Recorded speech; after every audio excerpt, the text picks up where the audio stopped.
Welcome to Bigdaddie Sports. I'm your host, Bigdaddie. LB Jenkins. And once again, the man who won't introduce himself, Captain McShay.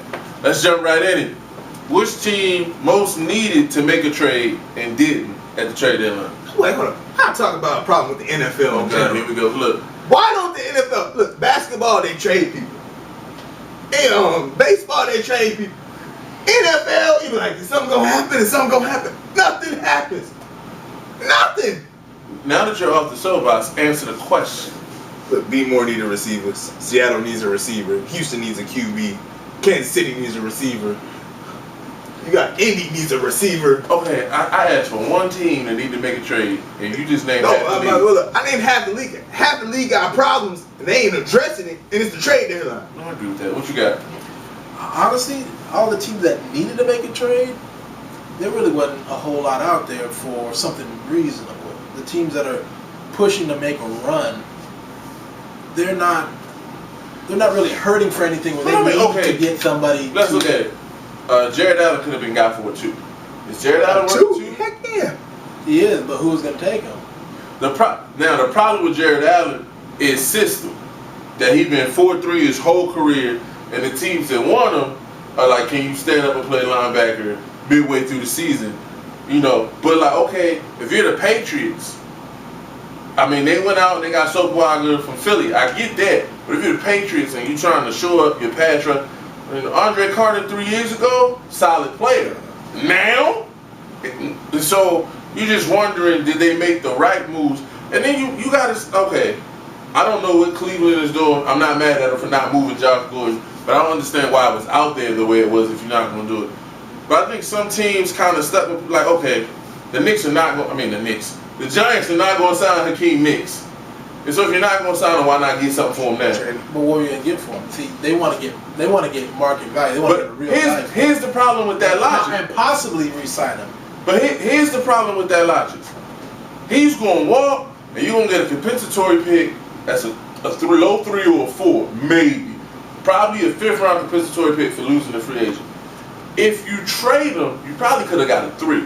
Maybe, but I mean, obviously, my whole thing is I don't know. Stop being greedy. That's all I'm saying. Behind the closed doors, so you can't argue. I mean, you know, Tennessee don't want Kenny Britt. Yeah, that's exactly true. I just listed 5 teams that need a receiver. Kenny Britt should be gone. And I'm like, if you Kansas City win, you 8-0 unexpectedly. Alex Smith is game managing the best he can, but your best receiver last week against a bad Cleveland Browns team came up with 1 reception for 7 yards. What's Kenny Britt's issue though? Kenny Britt's issue is more off the field than on the field. Exactly. On the field, he balled. But see, that's the thing. They don't want to bring that into the He don't know nobody in the new city. Time out. No, I ain't tripping off that. Real talk. You know what? Get a DUI in the offseason, that's on you. If I'm Kansas City, and the way Super Bowls are now, if you get hot, you can get it and grab it. You know, the Giants weren't considered the best team. Green Bay wasn't the best team when they won. Baltimore wasn't the best team going into the end of last year.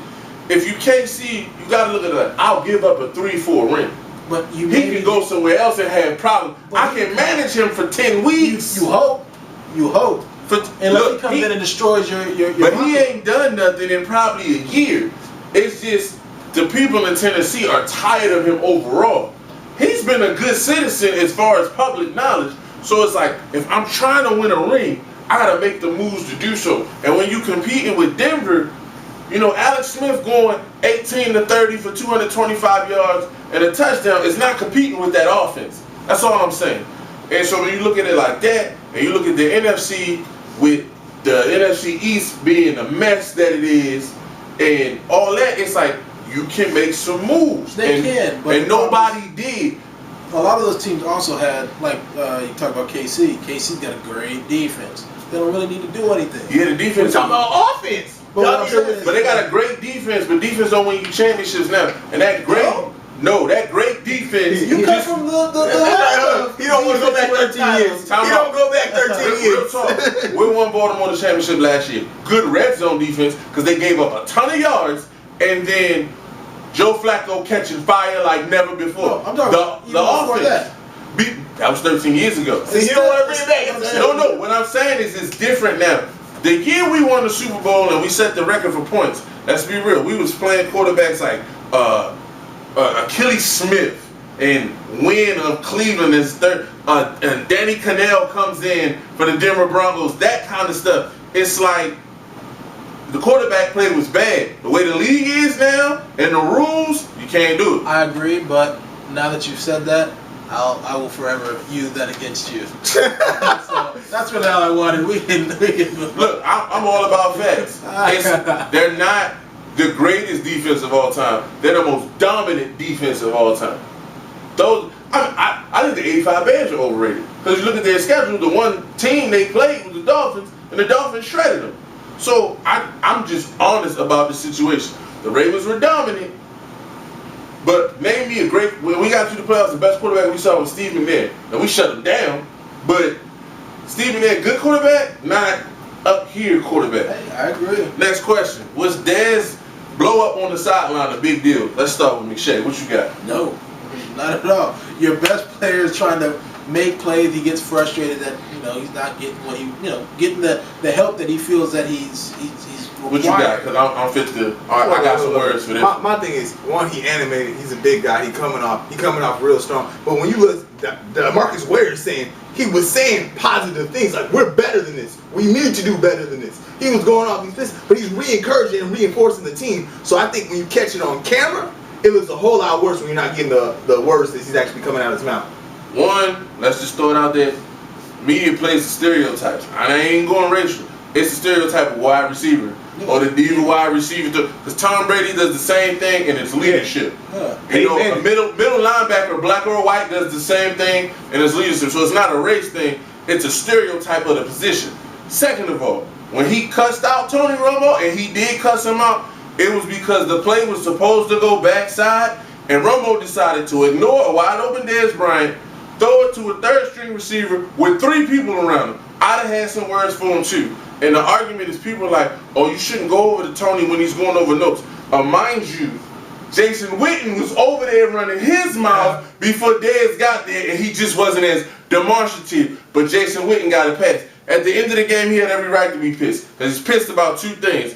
They shouldn't have been so conservative on their last drive. Yes. They should have went ahead and still ran their offense so they get the first down and run that game out. And then secondly, he tired of that defense looking like that. Yeah. He had every right to be mad. But it's easy and it's a quick story to pile on Dez. And then all the analysts like, oh, you can't do that. That's a load of crap. Because that happens on everybody's sideline. Everybody's sideline flips out like that. If you catch it on camera, the wide receiver is horrible. Should the Seahawks and the Chiefs be concerned with their offense? Nope. Yes. No. Yes. Did you watch the Seahawks offense on Monday night? Look, the problem First of all, who's this Russell Wilson and what have he done with the old? This man's digressed past middle of last year. Now, granted, the weapons on the outside, I'm not a Golden Tate guy. I'm not. No. He had a big play on Monday night or whatever. Jenkins misplayed that ball because that ball was a duck. Sophomore slumps. I mean, who hasn't had one of those? Why are you surprised? There's a kid in Indy that's not having that. Granted, he's not. But the kid in Indy's not having it. To be fair, Matt Ryan didn't have it. Joe didn't have it. Big Ben got better in his second one. Was like a C+ player for like the first 3 years. So yeah, if he just stayed average, then okay. Look, if Russell Wilson was playing like Joe in his second year, the offense would be moving better. And secondly, Joe, Big Ben, all those guys that I shouldn't say all those guys, some of those guys that you named, Big Ben and Joe specifically, they were treated with kid gloves. And he not. Whoa. He not. Whoa. Russell, here's the offense. No, that's a ball-faced lie. They running the ball like 62% of the time. Because they have Marshawn Lynch. And Marshawn Lynch is averaging barely 4 yards a carry. So the running game ain't bomb. All I'm saying is they're giving him the offense. Go run. Make your check. Giving him the offense is handing the ball to Marshawn Lynch. They're not saying, now granted, they don't have weapons. Percy ain't played all year. Sidney Rice blew his ACL in his last game. I get that. I'm just saying. That's why they need a receiver. At the end of last year, he's one of the best quarterbacks in the league. I mean, he was on the field making it happen with minimal skilled receivers out there with him. But then it's a Colin Kaepernick RG3 situation. If you keep him from running, he can't do that. See, to me, being shorter. To me, Kaepernick's issue is different a little bit because the guy he had a rapport with towards Achilles. Okay. If he was playing like this and Crab was out there, you had me. But He didn't have a great rapport with Vernon Davis last year. They working on it now. Anquan Bolden is sometime in the when he's going to be effective because it depends on who you playing. So he misses Crab. When I look at Russell Wilson and even RG3, I understand RG's because RG didn't have an offseason. Russell Wilson had the offseason. We put in the offense and all that. And now we got to scale it back because you're not making great decisions. I'm talking about overthrows, misreads. And Big Ben even said it in the offseason. No, he did. I give you that. He said it. He said pump your brakes. Pump your brakes. Pump your brakes. I got that. The NFL is going to adjust. And all you've seen is the NFL adjusting. Okay, but then what's Alex Smith's issue? That's it being Alex Smith. In Kansas City, if that offense played half as good as that defense, we wouldn't question them being 8-0. They would be considered the best team in the league. The defense is balling. The offense is finding a way, and I give Andy Reid credit for that. But in the playoffs, he gonna have to play like he played in the playoffs versus New Orleans when he was with Frisco. But think about Alex Smith. Was he coming in like Peyton Manning? Were you expecting him to just come in? And again, it's a talent issue too. But that's what I'm saying. Lose the game. Should the team be concerned? I'm not knocking Alex because Alex is Alex, but what they're producing on offense is not gonna take them where they want to go. How many wins they got? 8. How many losses they got? You know, until they face Denver. So all I'm sorry, saying, it's an asterisk why until you face Denver. Why would you be worried? Because you gotta see from our perspective, you 8-0 now. From an organizational perspective, we have to look at the whole picture. And the whole picture says, end up 8-8. You could. The whole picture says, while we're 8-0 right now, we're not as good as this team. The only team in the AFC that should scare Kansas City is Denver. I'll give you that. You know, their defense, I feel bad for Tom Brady right now, the way the offense is running right now. Indianapolis, I think they can hang with Indy, especially if it's in Kansas City. But bigger picture, in the NFC, if you end up seeing, let's say, New Orleans, you got to score with them. And so, to me, it's something that, again, trade deadline, what can we do to make our offense better? Or get after them. And they do that great. The problem, let's see, Denver's issue, Tom Brady, Peyton Manning's a statue. No, that's true. Okay, what do they do good? They have a great pass rush. And their quarterback is pretty decent, too. They have solid defense. No question. But here's the question. You don't have to They just gave up 17 points to the Browns. You telling me they're going to hold Peyton under 30? No, but you have up and down games. No, I get that. But is Alex Smith going to put 30 on the board? He could. No, look, do you expect him to? Probably not. He couldn't put 30. He couldn't put 30 on the board versus Cleveland. Cleveland's defense is better than Denver. I'll give you that. But okay, Von Miller getting back into it. The defense getting better. Champ going to get healthy. You think they not going to make plays? Wait, hold on. My thing is not on Alex Smith. Alex Smith showed up against New Orleans and said, it was one game, and then the next week he was old Alex Smith versus the Giants. Okay, I agree. But at the same time, Alex Smith can have a good game if them receivers keep dropping the balls like they're doing. No, that's true. Then Alex Smith can show up. The receivers ain't there. That's why y'all need to get a receiver today. No, I agree. All right, fantasy picks. I got Kenny Stills from the New Orleans Saints. All of a sudden, Drew Brees is found a new favorite target. And if Andy Dalton and Marvin Jones lit up the Jets, what is Drew Brees about to do? Your boy Terrence Williams with the Dallas Cowboys, the wide receiver. Vikings secondary is suspect. You need a receiver, third receiver, flex, go get him. Also, Keenan Allen to Eddie Royal. Keenan Allen's playing like a one, and Eddie Royal doesn't have a ton of yards, but through 7 games, he has 6 touchdowns. What you got?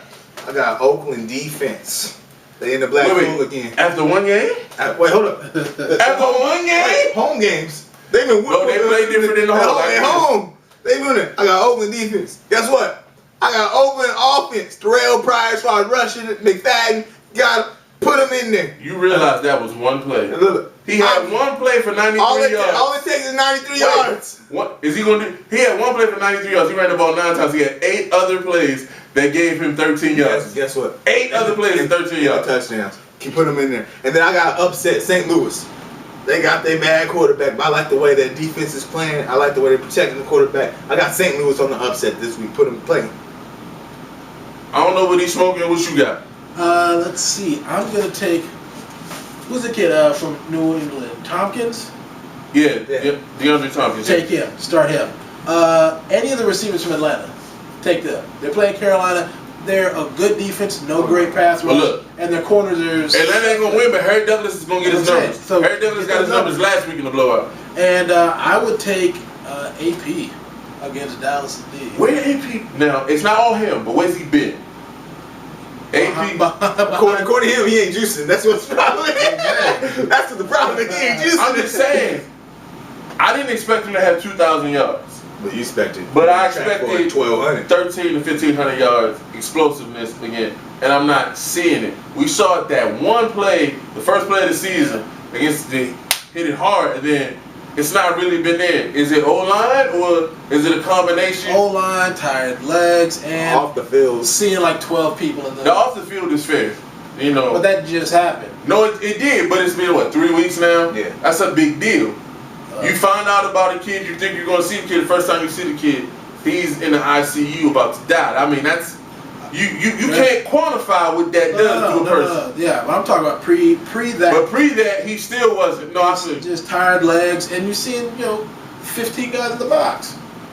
they have no quarterback. No one's worried about the quarterback. They have about the receivers. They have no quarterback. Everybody line up. They better just go line. Christian Ponder, never high on him. But at the end of last year, maybe it was Green Bay's defense was that bad. Because he's appearing to regress tremendously, and I just don't understand it. All right, in the picks last week, he won by 2 games, but I still got a 3-game lead on the season. Let's get it started. Cincinnati at Miami. Cincinnati. What happened to Miami? They came out 3-0 and then fell off. Oh, they didn't use Mike Wallace like he needs to be used. Let's see, what else? You know, I agree with that. I get tired of offensive coordinators like, okay, you line up on the right side and you stay there, and so the defense knows where you are every play, and we can scheme to you. Mike Wallace is a dynamic talent just based off explosiveness, and he can run a few routes. You got to move him around, line him up in the backfield, put him inside, do something. Offensive coordinator's been failed. You taking Cincinnati too? Okay, Cincinnati. Atlanta, Carolina. Carolina. Woo! Carolina. Yeah. Carolina. Minnesota at Dallas. Dallas. I don't think either of these two. You know, I want to take Minnesota, but I'm gonna go with Dallas. I'm gonna go with Minnesota just Because of that purple shirt you got on. Just see what happens. New Orleans at the Jets. New Orleans. I think Chris Sims is coming. I think they can't live with the up and down of Geno. And in the AFC, when you 4-4, you still in a wild card picture. So I think they're going to forsake the future for Rex trying to save his job. Yeah. So I think Chris Sims is coming. 2 weeks ago, they're going to lose this. Rex still his job. If Chris Sims starts, he's out of there. Chris Sims is actually pretty decent. Yeah. All right, Tennessee at St. Louis. Upset St. Louis. No, I'm going Tennessee. Tennessee by default. Yeah. By the way, his hatred of Chris Sims has a lot to do, or Matt Sims, excuse me, has a lot to do with older brother Chris Sims, but I'm going to leave that alone. That's all that's about. I don't think he's a good announcer. Look. No. That's his daddy. He has a problem because Chris Sims took the job from Major Applewhite. Major Applewhite was the best quarterback. I told you, that's all that's about. Anyway, disgusting. Kansas City at Buffalo. Kansas City, yeah. You know what though? I like what Thad Lewis is doing. Like, he's surprised. Coming off the street doing what he's doing, I had to give him props. Kansas City though. San Diego or Washington? San Diego. Coming off a bye week. Yeah, San Diego. And the only reason I'm really going San Diego, they're coming off the bye week, but it's a late game. If it was an early game, I'd give Washington a shot because it takes a body a while. But it's still a late game. They're going to be fine. So I'm going with San Diego. Philly at Oakland. No, actually, it is an early game. I might have to think about that. Oakland? I'm going to take Oakland too. In Oakland, I'm going to go with Oakland. Look, I was a fan of Matt Barkley. Not this week. I told you Matt Barkley wasn't ready. Not this week. Tampa Bay and Seattle. Seattle. All right, we got Seattle, of course. Yeah. Baltimore and Cleveland. Cleveland. The devil is a lie. Baltimore 63. It's not gonna be pretty. It's not gonna be pretty. I pray they made some adjustments. Pittsburgh and New England. New England. Oh, that's gonna be an ugly game, and I'm going with New England. I'm gonna take Pittsburgh. Indianapolis and Houston. Early going San Diego. They're coming off the bye week, but it's a late game. If it was an early game, I'd give Washington a shot because it takes a body a while. But it's still a late game. They're gonna be fine. So I'm going with San Diego. Philly at Oakland. No, actually, it is an early game. I might have to think about that. Oakland? I'm gonna take Oakland too. In Oakland, I'm gonna go with Oakland. Look, I was saying Matt Barkley. Not this week. I told you Matt Barkley wasn't ready. Not I told this week. Tampa Bay and Seattle. Seattle. Seattle, of course. Cleveland. Cleveland.